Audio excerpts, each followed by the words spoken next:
What's going on, guys? So I want to talk a little bit about what we're going to be doing to my car before we get into it. So it's a 2002 ALH TDI. The exhaust seal on the turbo seems to have gone bad. It's smoking quite a bit, and then in the process of taking the downpipe off, I broke a stud. So I've been waiting to upgrade the turbo for a while. So here's my opportunity to do that. And what I got a Borg Warner S7 Turbo from ALH TDI. All my stuff's from them. I have their 1019 injectors and their tuning. So with this turbo, I should be around 325 foot-pounds of torque and 150 horsepower. Probably not going to dyno it. That's just standard numbers for this setup based off of some other dynos I've seen. So the real turbo numbers right there, a BV39 turbo. As you can see, I got some other stuff here. Got their intercooler piping, which is temporary. I'm going to be making my own. I will also make them and sell them. If other people are interested, they will be ply cut and stainless steel, not manual bent aluminum. So it'll be a little more rough looking, I would say, but I do enjoy that look a little bit more. This is a 3-bar map sensor with an adapter. So you need this because with the stock 2.5 bar map sensor, you're stuck to the boost level of the stock turbo. 3-bar map sensor, you can build some more boost. However, it does require tuning, which, like I said, I already have tuning, so that doesn't matter. Braided stainless steel exhaust or oil line. This is the adapter from here to the intercooler piping. Got some boots, hardware kit, clamps, other gaskets. Out in the garage, I have an old man intake, which once again is just as temporary as the intercooler piping. I will be making that as well. I also have a pump deuce intake. They flow much better than the ALH intakes. So actually, if you look at the design side by side, it makes total sense. So that's going to be going on at the same time, since all that has to come off to put it on. I wanted to do an intercooler, an upgraded intercooler as well. However, I don't think I'm going to have one here in time. I'll probably go with just nothing special from usually probably AA Rodriguez or ID Parts or something like that. I think those were the ones I was looking at. Or TDI upgrades, I don't remember, but I'll let you know then. So I don't think it's going to be here in time. That's probably not going to happen. The Kerma intercooler is $370 for an extra $100. And what are you going to get out of an intercooler? I don't know. I don't see the need to spend that much money. Now, if it gets to a point where I just can't get the other intercooler, then I'll order that. But for right now, I'm gonna save that $100. So I gotta get tires on it too, and those are gonna be $60 a piece. So it'll at least buy me a tire and 3/4 of one. So, but just want to give you a rundown. Got to start taking it apart. Once I get it apart, obviously the stuff will go on. One thing I do need to do is drill and tap this for the EGT sensor, EGT probe. So I got to remember to do that. I don't know where I'm going to put it yet. I can't put it up front. Maybe right here. I could get it. I have to look at the stock housing, but it might just come in here or here. I don't know. We'll see. So yeah, that's about it. Let's get to it. Alright, so I'm just going to go over real quick how I'm going to do this and how it makes sense to me. This definitely shouldn't be an intimidating job. Most of it is just taking intercooler piping and intake piping off. So definitely no need to be intimidated by this. So what I'm going to do, took the accordion tube off. I'm going to take off the intake pipe, cold side intercooler pipe, take off the bumper so I can take out the intercooler, because I will exchange it for an upgraded one. I'll take off the hot side intercooler pipe, the intake manifold, and the turbo. Even if you're not replacing the manifold, I believe it's gonna have to come off anyway. So take it off and then turbo off and downpipe, obviously. So let's get to it.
So right there is the boot for the upper intercooler. Just took it off. And now we will move under. There's your map sensor sitting right on top in there. You can see a little bit. Get that out of the way. Drop it down. Get that lower pipe off. Take the sensor off. And that part will be done.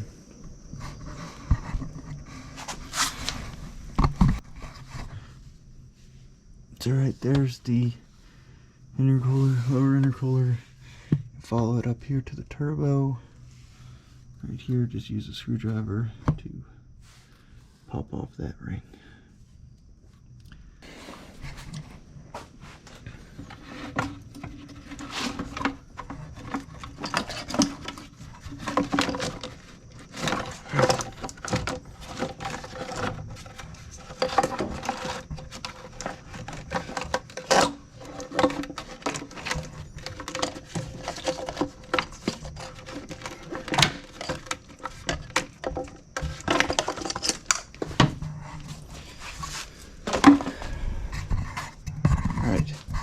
Intake pipes off. Now, stick this wires. This is part for my boost gauge, so that's not really that important. Now we're going to go on to the intercooler. I think there's my extensions.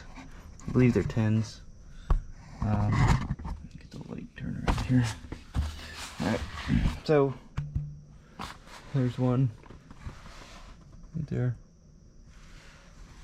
2 is, I think, down here. No, I'm wrong. There's one up top, right behind that wire, right there. It's 1 and 2. So there is a third. So if you look straight down, you can see it right there, right on the side. So right there. Get that out, and it'll come right out.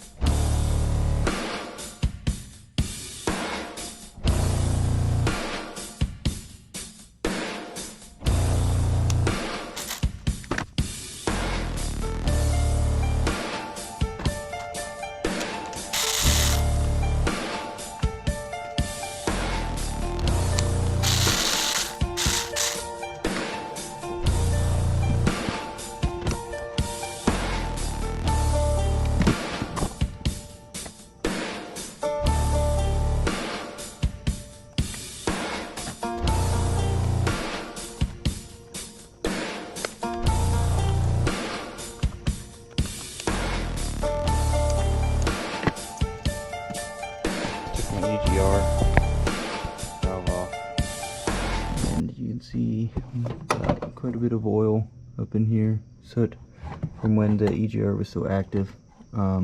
Definitely make sure you clean that out, because if not, it goes from that, whatever it is, 2-inch diameter approximately, down. It can get as small as a 1/2 inch if it's not taken care of. So definitely keep your eye on that. Don't let that get out of hand.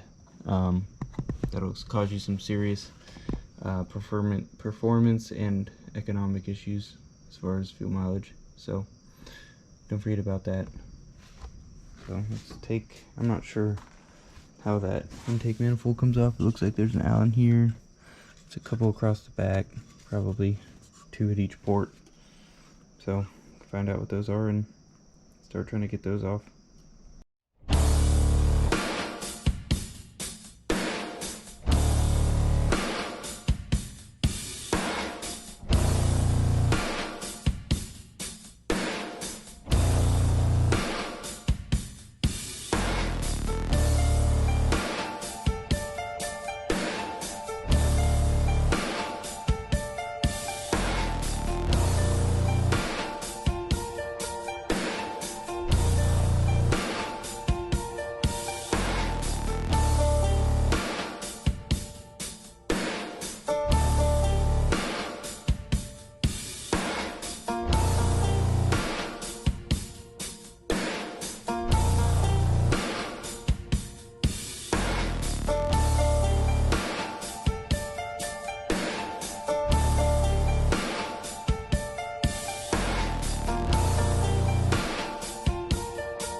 Guys, so I don't know what happened, but the camera kind of shut off.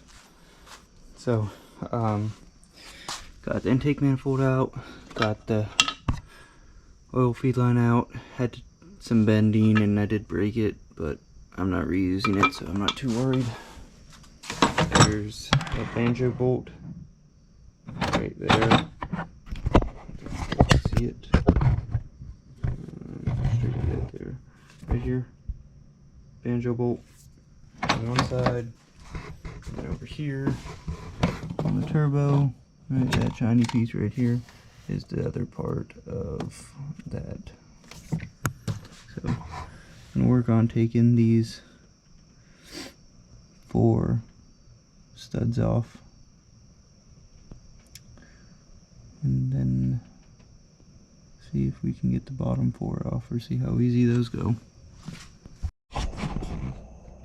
Alright guys, so got the stock turbo out. Was a challenge because I had to cut the one stud for the downpipe because the nut had rounded off. So I cut it off and it actually came right out. I pulled it up through the top of the engine and it actually came pretty easily. So I got everything laid out. next to what it's going to replace. So we can start with the turbo, which, just looking at them, there's not a huge difference.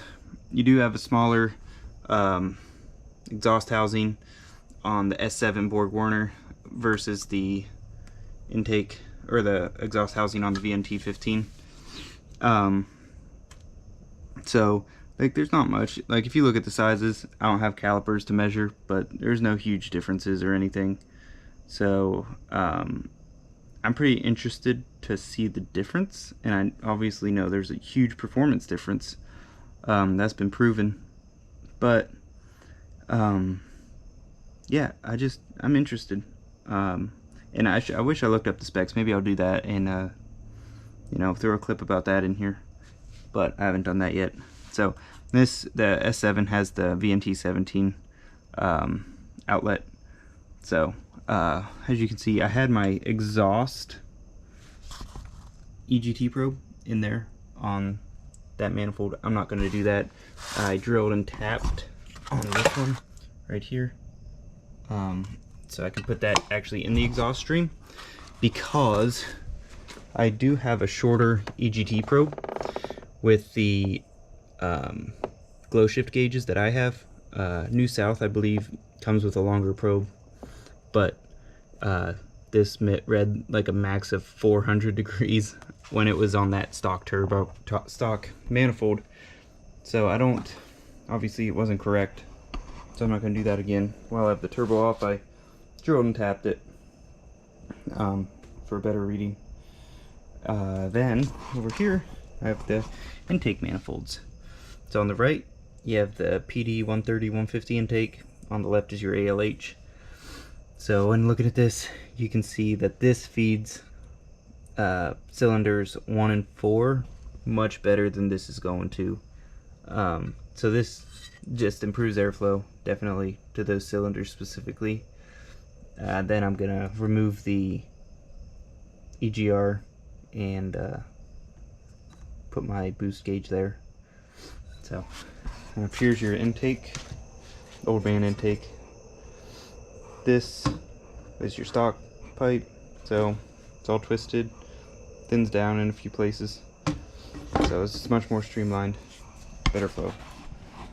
And then here you have your intercoolers, so stock intercooler, and see if that's going to stay. It's not. Alright. And this intercooler I got from TDI Upgrades. I believe it's 223 Racing. Like, you can actually find that on Amazon.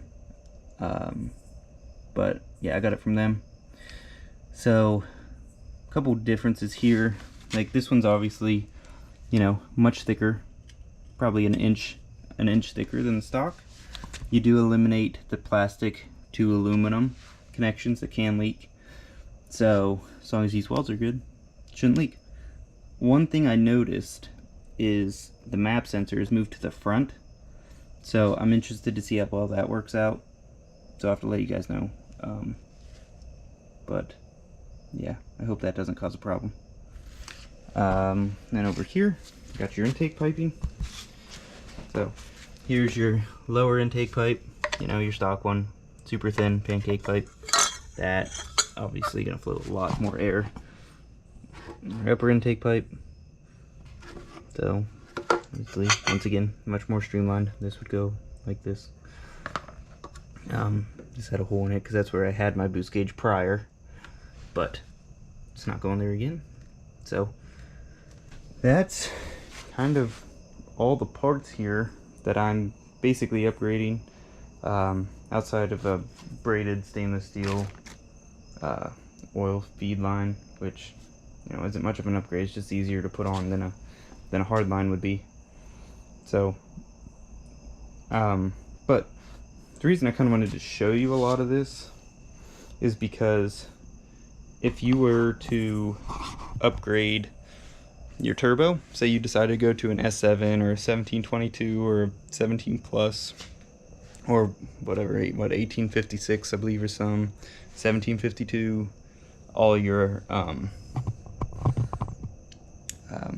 European sizes. A lot of the European manufacturers make them in those sizes. So like dark side, or X-Man turbos, I believe. So say you want to upgrade one of those, but you know, I chose to upgrade everything at once because once I upgraded this turbo, I wanted to be able to use that turbo to the most of its potential. I knew my factory intercooler pipes were leaking, so definitely wanted to replace those.